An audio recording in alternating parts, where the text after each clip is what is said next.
My name is Cecil. The other day, my daughter surprised me by asking if I could teach her how to do makeup. She's still in elementary school, but it seems like girls these days grow up so fast. When I was her age, I was excited about getting cheap candies that came with toy necklaces or lipsticks from vending machines. It feels like just yesterday I was changing her diapers, and now she's becoming a young lady. It almost brings tears to my eyes.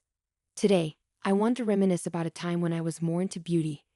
It was about 8 years ago.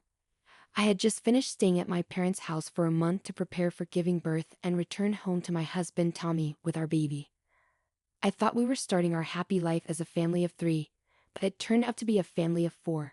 My mother-in-law, Melinda, who was supposed to be at her own house, was unexpectedly there to greet me.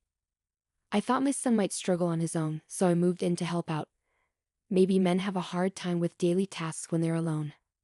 I thanked Melinda for taking care of my husband, and she seemed pleased. When I entered the house, everything was tidy and the air was fresh. It seemed like having Melinda around was a good idea. But then, a problem came up. My wedding ring, which I had to take off during pregnancy, was missing from the bedroom drawer where it should have been. I searched everywhere but couldn't find it. What was even weirder was that my special bag and shoes were also gone. These were items I hardly ever used and kept stored away. Feeling uneasy, I asked Melinda if she had tidied up the bedroom closet. She said she hadn't touched it. If Melinda didn't tidy up, then someone must have taken my things. I asked her if she noticed anything unusual while I was away. I asked both my husband and Melinda if they knew anything about the missing items, but they avoided making eye contact and denied that anything was wrong. They insisted that everything was normal. I tried to explain to them that my wedding ring, brand name bag, and shoes were missing, and it seemed like my bedroom had been burglarized. Melinda seemed surprised and asked if I was sure I had searched everywhere. In a panic, I nodded at her while calling the police on my mobile phone. When Melinda questioned why I was calling the police, I froze, caught off guard by her reaction. The police on the phone asked for details, and I struggled to provide them while feeling Melinda's disapproving gaze. In less than 10 minutes, 2 police officers arrived at our home. Despite Melinda's insistence that it was all a misunderstanding, the officers wanted to see the room where the theft occurred. It was unsettling to realize that both Melinda and I were supposed to be victims in this situation. The idea of strangers entering our home made me feel faint, while Melinda was red-faced with anger, insisting that we didn't need the police. Even my husband tried to calm me down, saying it was just a couple of rings and everything would be fine. Just a ring or two? I snapped back. Those are our cherished rings that we bought together. They're irreplaceable. The police officer watched me closely and then asked me to show him the room where the incident occurred. He suggested that my husband and mother-in-law stay in the living room while we talked. As we walked to the bedroom, Melinda continued to protest angrily, saying it wasn't right to snoop around someone's home. But I couldn't help but think that if the house was in my husband's name, it was also my home. The older officer seemed puzzled by their behavior and asked if I had been living with my mother-in-law all this time. I explained that I had returned from my parents' home just today and discovered that Melinda had been living here while I was away.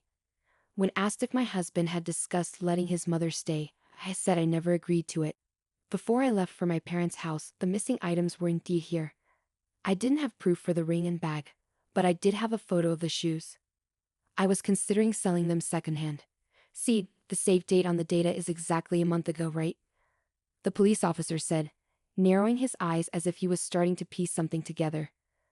Let's take a look at the room, he suggested. I led the officer to the bedroom and explained again where the missing items had been stored while he collected fingerprints. As he was doing so, he noticed a handkerchief on the shelf that was unfamiliar to me. What's that? He asked, pointing to it. I examined it closely and realized it wasn't mine or my husband's.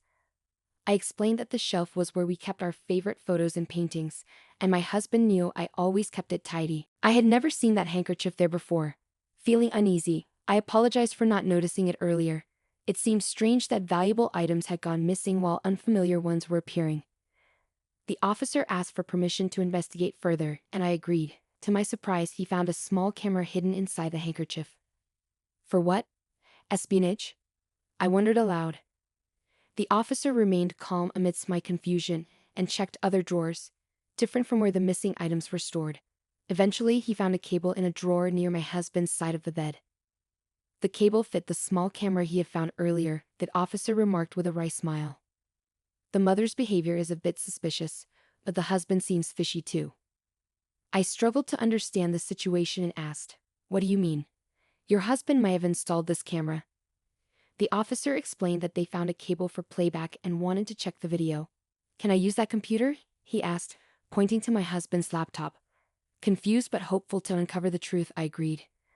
The officer connected the camera to the laptop effortlessly, and the laptop recognized it, opening up the menu. He selected a command and chose a random file from a folder. To our shock, the video displayed our bedroom. I went with the officer to the living room where my husband and Melinda were waiting. Melinda immediately complained, but we had to undergo questioning, feeling like criminals. My husband was also in a foul mood, dismissing it as a fuss over nothing. "Enough. Whose fault is this?" I exclaimed in anger, slamming my hand on the living room table. "I'm still recovering from giving birth, and they made me run around and panic like this. How dare you act so brazenly after what you've done?"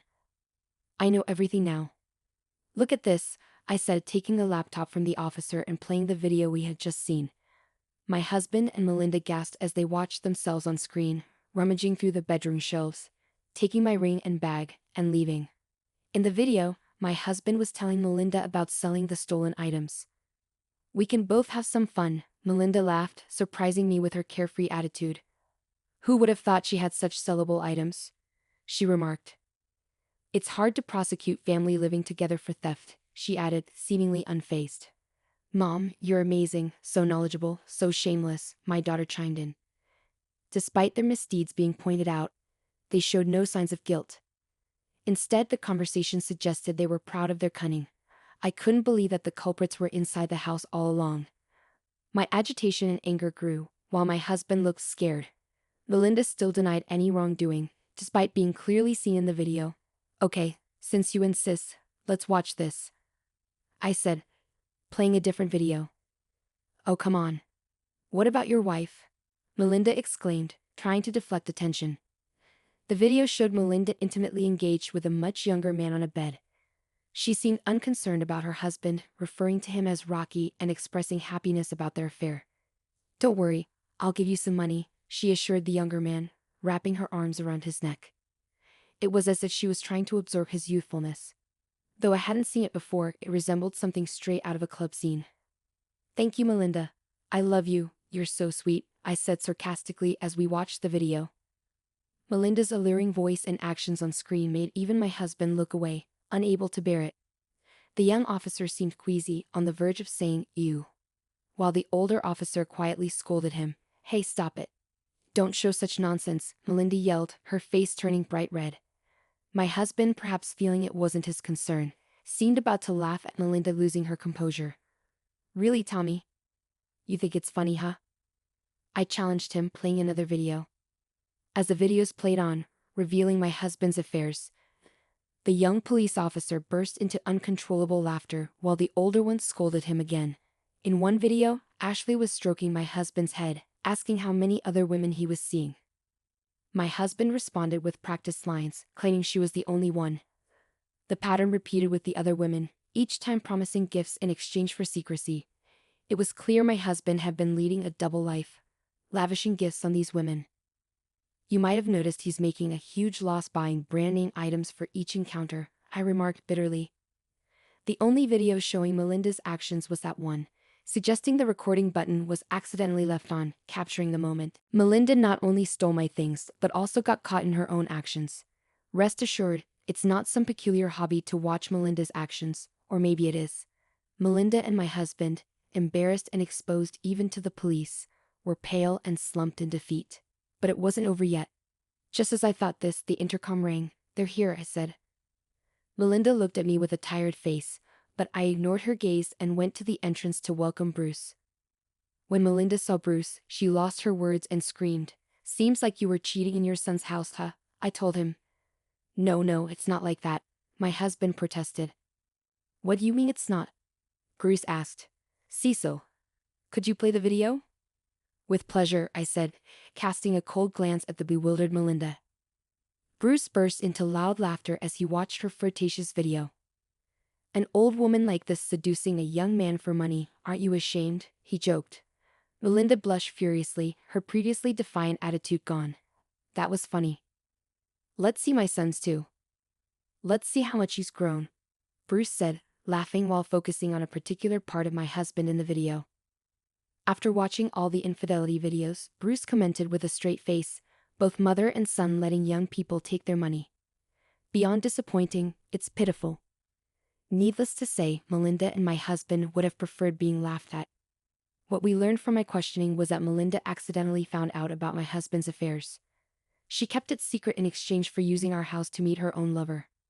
For Melinda, it was embarrassing to be seen with a much younger man, and her lover, lacking money and having a wife, couldn't easily find places to meet. For my husband, having the freedom to invite girls he met online without going out was cheaper and much more convenient. Thus, Melinda and my husband, keeping each other's affairs secret, turned this house into their paradise of indulgence, becoming accomplices. Their arrangement worked by one leaving the house while the other met their lover. Melinda never imagined the videos would be accidentally recorded. I'm sorry, Cecile. Bruce, I'll return the money. Do anything, please forgive me, Melinda and my husband begged, bowing their heads. Bruce and I exchanged glances and laughed. You'll do anything, right? Indeed, anything, we both said. Of course, they answered. Then let's divorce, we declared simultaneously, leaving my husband and Melinda in shock. You said you'd do anything, right?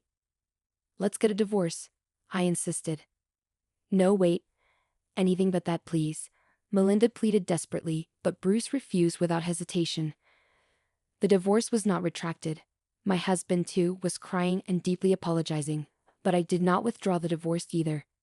Thus, only hours after returning from my parents' home post-childbirth, my divorce was decided upon under police supervision. Later, I had my husband pay me the same amount as the sold items as compensation in the divorce trial. Additionally, I demanded double the standard amount for alimony and compensation for infidelity.